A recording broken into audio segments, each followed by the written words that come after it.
Welcome, I'm your host Kenny, and you're listening to Social Sleuth. Today, I will be sitting down with Eli, a multimedia artist, to talk about AI. This episode isn't in full hate of AI, but rather a conversation about generative AI and its current and future challenges in the art and creative industries. Let's get into it. Drum roll, please. Can anybody guess? Welcome, Eli. Thank you for coming on Social Sleuth. Yeah, thank you for having me. And to get things started right out the gate, would you mind introducing yourself? Yeah, my name is Eli James. I was put on this planet as an artist first and a human second.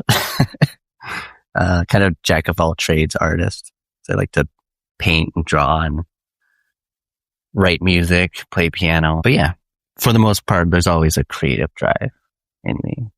But always experimenting, you know? Absolutely. Thanks for sharing. To kind of break that third wall, Eli and I work together. So we chat quite a bit throughout our work days.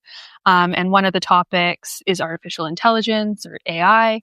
Yeah. And I thought, because we talked about it and Eli's background, you would be a good person to ask sort of about that more philosophical and ethical side that often doesn't get talked about. Yeah, because a lot of the topics regarding AI, most of it's already covered. And I think as an artist myself, like I want to know the purpose of things, just the ethics and morals of something big going on, you know? And it does apply to me and my fellow artist friends and stuff. So it's a juggernaut of a topic. And there's no way for us to cover it all. So AI has come up across a few of my episodes in little tiny bits. Yeah. But it's not something I fully unpacked, despite its very large presence, like you said. Like it's kind of this big beast of a topic. I think it's a major player in shaping of internet culture and kind of how we move through life, and how it's going to impact our future. But when we're thinking of artificial intelligence, what do you think of? We have artificial intelligence and machine learning, and it's sort of embedded in a lot of hidden ways. And then you have the more current topic of art and AI and this sort of generative model. Honestly, in terms of AI, not generative AI, AI always reminds me of one of my favorite movies, Terminator 2, Judgment Day. Great movie. But over the years, rewatching it, it's kind of slowly becoming a reality. It makes the movie that much more powerful. But now it's like to me, it's like the perfect visual of what might happen in the next decade. You know, all this AI stuff that's been just exploding and rapidly learning and replacing itself with new versions of AI. It's like you have to take a few steps back and like look at the bigger picture, not just on an individual level. In terms of generative AI, it's a neat topic because it's relatively new. But obviously, like, even though we can sit here and talk about how AI is scary and it's going to be the Terminator 2 and it's freaky and this all-powerful, all-knowing beast, people do use it. I've definitely played with it. I know that this recording program uses it for part of the editing process. It's not generative in nature, but it's still doing its backstage computer stuff. I'm still figuring out how I feel ethically about that, but right now it's working for me. I know it, as long as you're just using it as a tool, not like a replacement. There's got to be like some form of work involved, you know? Absolutely. Sometimes work is fun, like the it's part of the craft. Yeah, it's part of the journey. You exactly. It's not the destination; it's the journey. Exactly. But sorry, my point being is that lots of people are using it, so we're feeding it all of this new information. Yeah, and so it's getting stronger, it's getting better. And kind of where my concern comes in is how it's sold. It's sold to the user as it's convenient, it's efficient, it'll basically do a better job than you could ever do. And I just wonder, what do you make of how this really a product is being sold, especially when it bridges into like the art space of, I'm assuming you had to go through all of those and probably still every day, the challenges of learning new things. And some skills you're really good at and some you're not, and you have to just overcome that. And it's sort of erasing that in a way. There's always room to improve. And you gotta have that mindset of, again, like the destination versus journey. Having the end product, you want that as fast as possible. So you don't have to do all the work. But when you do all the work and put into it, and the more experimenting you do and trial and error, it makes it a little more worthwhile to reach the end goal. You know what I mean? Like, I even think of it as from a writing perspective. I'm not really a creative writer, I would say, but the pain and suffering of staying up all night, or even studying for a test, and that blood, sweat, and tears that go into it. Not the best study method, but that was part of learning. That was part of doing something challenging. It makes that reward that much more rewarding when you put in that effort and challenge yourself. Like, we're supposed to be challenged every day. I think now that these tools are becoming more advanced and more accessible, and we've got these newcomers to the art field not realizing like what was before that. I'm also sure that across mediums, making mistakes can really lead to much better outcomes or your own personal style. And so if you have this new generation entering the field of art using AI, they're going to be lacking that. Maybe the personality that makes them stand out. Do you think, is that just an outside perspective, or is there merit to it? And no, I agree. There's like that's how you create your own style and kind of signature in your art, is when you go through these trial and errors of improving your skills in art and with anything in life. You kind of learn how to do something your own way, and in this case, with art, you develop a style and you refine it. And you can't do that with the click of a button, putting in a prompt. You can't develop your own style. You're just going to the goal of creating something. If that makes sense. Like, it lacks humanness. There's no story in it. Like,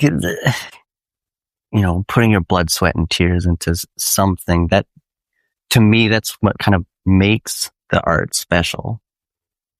But if it's just like a prompt and then a pretty image, and say I didn't even know it was AI generated, usually we can tell. Artists are pretty good at telling if a piece has some indications of, that's AI art. Say there was a piece of art that really moved me, and then I found out later that it was AI generated. I'm like, that's gonna crush me. It hurts the soul to find out something like that. This is a roll-on question that was not on here, but do you think it's more about the end product, or is it about just, like, it's almost disrespectful in a way to art as an act? Absolutely. And I think it's almost disgraceful. I do think a big part of art is intention. And I don't think people making AI art are intentionally trying to hurt artists, but they are, and they're kind of oblivious. The more ethical side, beyond just the individual person that's using AI and selling themselves short. But from what I understand about generative AI is that at some point or another, it's constantly pulling things off of the internet, be that data banks or... And these data banks are just increasing so much, and there's more being created out there. So it's taking this all from different places without consent to these different artists. Yeah. Kind of gets weird with copyright and intellectual property and all of those different things. And even copywriting is like such a gray area too. Like it's not perfect. And so like, that's how bigger corporations can get away with it and like maneuver their way into not compensating the artists that they steal from. Because I think most data sets are open source. The copywriting it is so gray. It's such a gray area on it because they're somehow able to get away with some copyright protected works. So it's interesting. Mm-hmm. So I guess my question for you is, does that impact how you go about sharing your art online? Or is it just sort of, that's the way it is? Yes and no. Like when I sign up for Instagram or when I sign up for these apps and stuff, I'm literally consenting when I click I agree with these terms and agreements. And so on that notion, I've kind of accepted my fate. They have the ability to use what I post and collect it, which is kind of have regrets about it. Like, I shouldn't have signed up for this, but it's too late now.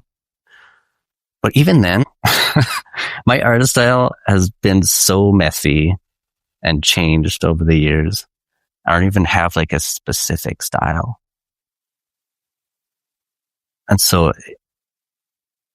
and I know style can't be copyrighted because how do you copyright a style? So I can't really have some grievances with if my style gets stolen, like whatever. And another part of me is, my artist friends are going to hate me for this, but it's my honest opinion. If I could save someone from having to go through all those challenges and the effort that I put through, blood, sweat, and tears of where I've gotten to today with art, and if they could just have that skill in like a prompt, if they could have that skill taught to them in an instant, I don't have to do any work. But that's not without saying, I still do like teaching, and there's value in that for sure. It's like, yes, I want you to make art. I love it as much as you do. Here's all my experience as an artist. Take that and have fun with it. Because it honestly, it wouldn't impact me as much as I really think it would if an art piece that I did was stolen. That's kind of a weird thing to admit, but you've gotten out what you've wanted to get out of the process. Yeah. And it's such a personal thing. It's too personal to take it, because I don't take art as like as a business. When art is a business. Mm-hmm. Like people make careers out of it, and those careers are being replaced, and there's no income to these artists because it's being replaced by these new systems that are doing it all for them. I totally respect if you're not like monetarily driven to make art, and that's not why you make it.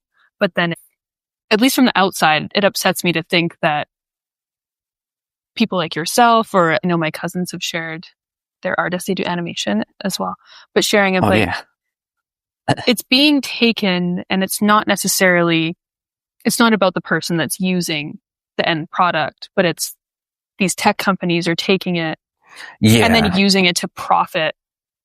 But I think your take on the personal level, it's just, it is what it is. But it's pretty crazy. I don't know if you still want to talk about the protective software that you'd shared when we chatted last time. Kara and ArtStation were the ones that you shared with me. Yeah. Are those things that you still use? I don't use, I still have an ArtStation account, but ArtStation doesn't have very good regulation over AI. So most artists on there have protested and moved away to other apps that are against AI. And yeah, Kara was founded by Zhang Jinka. So she designed it for artists who are against AI scraping. And Kara uses some kind of thing that detects if AI has been used. It's like, yeah, perfect. I'm an artist. I don't want my data to be scraped, and I want to be somewhere with other artists who feel the same way. So it's kind of like a nice home for this rapidly escalating AI thing. Because now people are leaving Instagram because they've implemented a new AI update. And so they're able to take, as another example of big companies coming in and changing the user agreement with it, and then like forcing this consent. There's another one called Artful. I haven't looked too much into that one, but I think that one's good as well. And it's a little bit more community driven, I believe, where Kara is just kind of, it's really nicely designed. But it seems to not have as much of a chatting and messaging options. I haven't used it before, but I feel like those are the kind of differences. But they both use the same kind of way of preventing like AI slop. I think that's really cool. And I guess, I don't know if you kind of answer this, but do you think there's any room for AI in creative spaces? As long as you just got to be aware of what you're using it for. Like again, with tool versus replacement, you want it to help aid you to a goal, not for the sake of an end result. It shouldn't make the art for you. It should help you in little ways to make that art. Kind of expanding like the broader social costs where generative AI seems to overwrite the journey and teleport you straight to the destination. Do you think this is targeting artists directly, or is it removing them from the equation? Because like you said, art is a business. It's a big industry. Because like we have to define what art is. Mm-hmm. And everyone has their own kind of idea of what art is. And so it's affecting artists. That's for sure. I wouldn't say it's targeting artists. A little bit along the same lines, but do you see AI as a tool or a replacement for certain roles in the creative industry? Hopefully not both, but I do see it as both because, I mean, there are non-artists out there who are using AI for a different purpose. Like they want to make money. So their intentions using it is to help their life in, I guess, in practical ways, mostly financial reasons, I could argue. But for the artist, we're a little bit more cautious when it comes to like authentic artists, like artists who are against this whole AI thing. And I feel like they're a little bit more conscientious about how they use, and they won't allow it to be a replacement because they're aware of the damages it's doing. And so to the artist, it should be used as a tool. And I think it is being used as a tool for quote unquote AI artists. Their perspective is a little bit different. I should say AI maker. Yeah, they would accept it as a replacement for certain things as well as a tool that can be a bit of an upper hand in this arms race between pro and anti-AI, which is it's interesting to observe because who's going to come out on top? And it seems like AI is like really rapidly growing. I think that's the scary part, right? Just because the more that it gets used, the better that it gets. It's a bit scary. And like we artists have to find solutions to catch up with this, and while keeping our ethical and moral integrity intact by not using it as a replacement. So what other ways can we combat this race? You know, I think what you're saying, AI, it's not necessarily a threat because there's just an outright rejection. Yeah. But I kind of see the issue of more in the audio side of it, creating music and recording it. Obviously for big multi-team productions, like, okay, now you have a project manager instead of, I'm going to hire you and I'm going to hire you and you and you to each do your special creative piece of this project. Yeah. Well, I only need one of you and then I'm going to do the rest with AI. Yeah, exactly. Like, so you can be anti-AI as a creator or an artist. Yeah. But then you still get the short end of the stick if you, I don't know, want to use your skills to pay rent. Exactly. Right? So it's not a threat maybe to the soul of your work, but it's just kind of like a big middle finger to people that have invested time and the work to work through all of these challenges. And then AI gets to capitalize on that. Yeah. Because it's such an easy tool to use. Never mind that like prompting is a skill in itself, but like it's a bit on the lower end, you know. Mm-hmm. But yeah, it does feel like a big middle finger. There's already a lot of stuff that's against AI for various reasons, but I think that this is sort of the most problematic as far as what it says about us as people. It affects not just the individual user, but artists as a group of people that are preserving this way that we've expressed ourselves as humans. Yeah, then what are we as humans? You know, like we need these human qualities to stay human. You know, so it makes us feel alive. And if everything is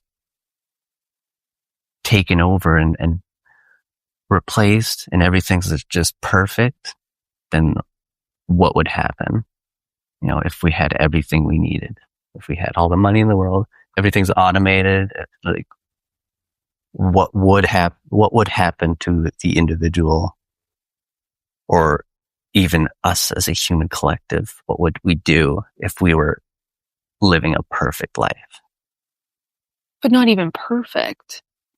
Not perfect, like but prescribed, perfect, robotic like life. a utopia. Yeah. Like if we were in a utopia. It would not be good. Well, you look at how zoo animals become in their enclosure. Everything's provided for them. They're not happy. No. They're not fulfilled. They're not doing their purpose.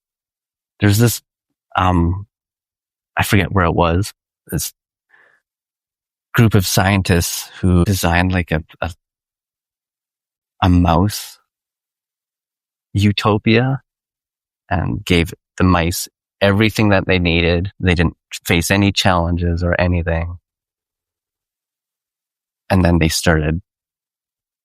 still ended up like having a war with each other. So would that still happen? Like in the human sense? If we were in a utopian world where our whole lives are run by robots. I can't imagine that. Yeah. It would be so bad.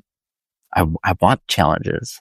I want to learn and improve. And at the beginning of this, I was going to say I was going to watch Terminator 2. I am not going to.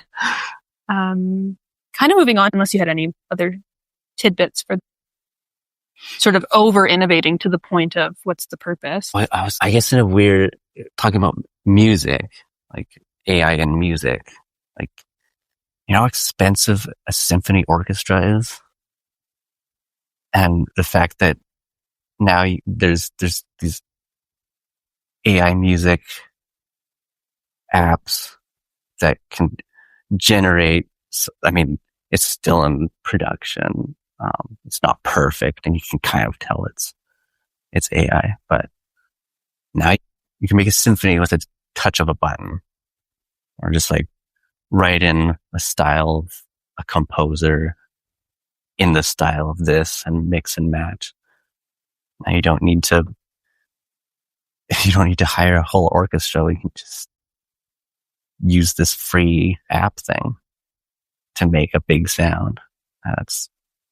I guess that's kind of like the scaling down multi-team production. Mm-hmm. Wow. There's no I in team. It's true. Yeah, I totally see what you're saying. And also just how anybody can do that. Yeah. I know nothing about music other than, oh my gosh, this song is great. Let's put it on repeat. That's kind of the extent of it. Yeah. And to think that I could just go on typing, put in a prompt and somehow compose, there's big air quotes in the room, compose something with an orchestra that, how many people are traditionally in an orchestra that would be performing? Yeah, now you're replacing at least like 30 to 50 people. Mm-hmm. Plus everybody else that was there to facilitate the recording. Those musicians need to get paid. Yeah. They need money too. They got to eat. And we all enjoy listening and enjoy just other people's creative creations. Yeah. And then to somehow these tech companies are more entitled to the money than the people that are actually creating. It's that elitist mindset where you can just do whatever you want. And then people below you get screwed.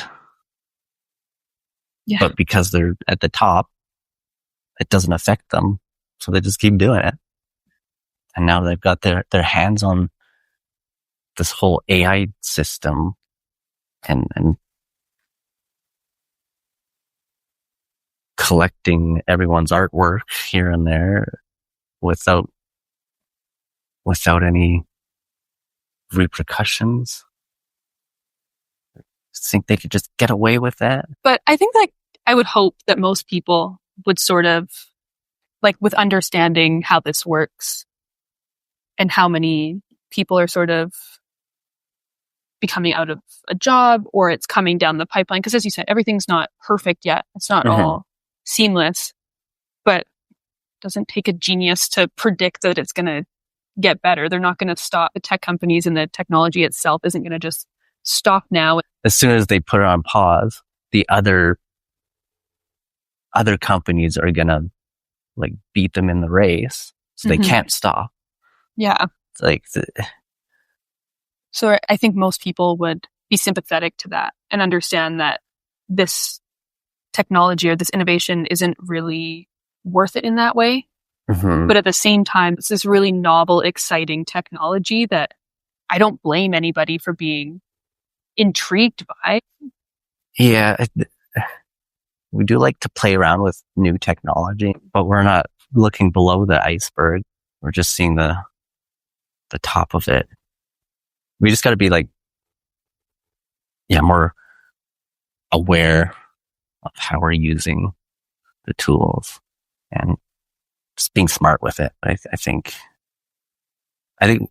we're all human enough to recognize what's going on. So I have noticed anytime an AI art is released, people pick up on it so fast. So at computer speed, like we're pretty good at it. So that's kind of good. That is good. It means we do have a fighting chance. Or at least be able to differentiate, and people can make a conscious choice of supporting actual real art. But still have fun with the tools. Like, I guess kind of in that same vein, but how does this affect the art community? Like, do you see people banding together, like sort of calling this out, or is it creating a divide?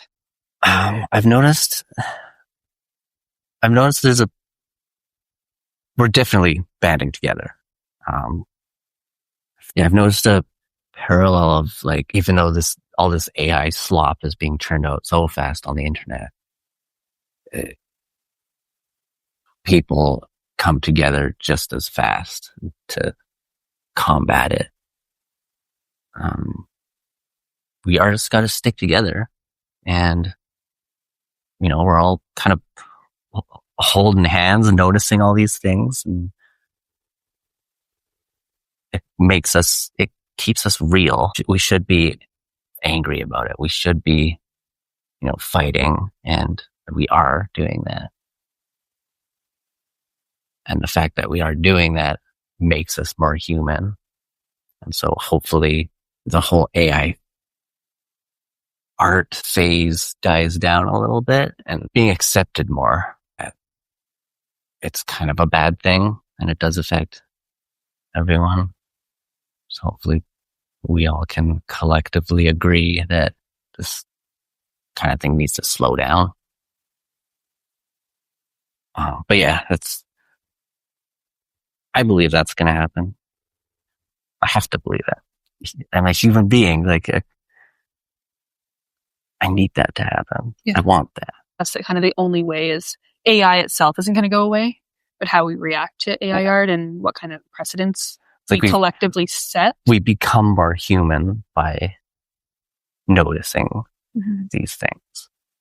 And then mobilizing and being collective with our actions and feeling connected. And we are the resistance. Because I love being a hater. It's really great to be super critical and talk about things that maybe people aren't aware of. And so they haven't had a chance to be critical. But I do like to sort of have more of a happy-ish ending to the podcast of resistance or moving forward. How can people support artists over robots? Yeah, I think, finding these apps that are against the AI thing. Try and follow those ones if you're really that concerned about your art being stolen and content. I don't know if you're on Substack ever, scrolling, but I know that at least on there's lots of, say, writers that use AI art to promote their writing because they're not artists, but they don't want to either pay somebody or pay to use like stock image banks, and they get called out for it. And people don't want to read what they're writing. Just hire an artist. Yeah. Like, do a commission, And artists reach out to those publishers, or those authors. Reach out more. Like we can all figure things out, and if you're trying to save money and you don't want to hire an artist, there's ways to work around that. So both can get the results they need. Like it really does just come down to reaching out and communicating, and pay your fellow artists, pay your musicians. Everyone's tight on money these days. Like, it's okay. We'll get through it. We'll find ways to help each other out, kind of thing. Just promoting your friends and sharing with friends and family. Any final thoughts about AI? Honestly, we're going to be okay. Again, I have to believe it. And I do actually believe it, because I am seeing people are being more aware and cautious about it, except for the bigger companies and elite. But hopefully they'll simmer it down. But yeah, I have noticed that we're getting the upper hand, I would say, in the art community. So we've got really good tools to fight against it. And I will say too that I would have no idea about this topic if it wasn't for people in the art community sharing this information and doing these campaigns. There was people way before really jumping on this topic and going against these bigger corporations and tech. It's so messy. Like the further you go up in like the tiers of like from individual to small teams to bigger corporations, and then globally, it's a bit messy way up there. But in terms of the individual and humanity, our own humanity, like our issues are a little bit smaller than we think.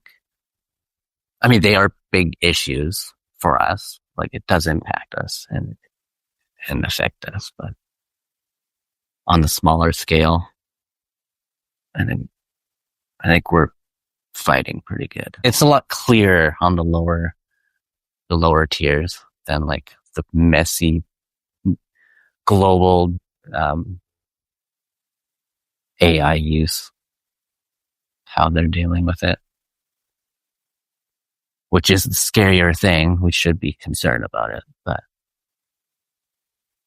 as we artists and musicians and even pro AI,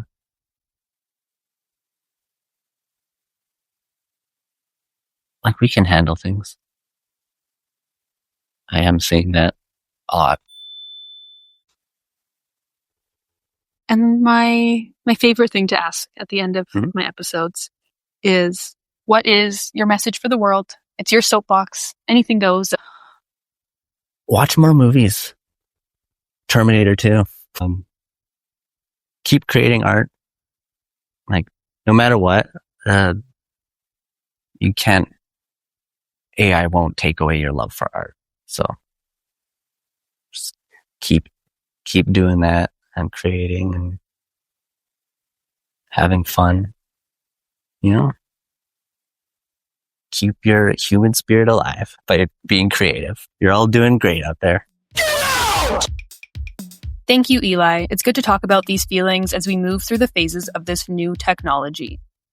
You can find some of Eli's creations in the description below or on Spotify at FAXANUDU. And you can hear and read more from me at KennyC402 on Substack. Thanks for listening. Keep sleuthing.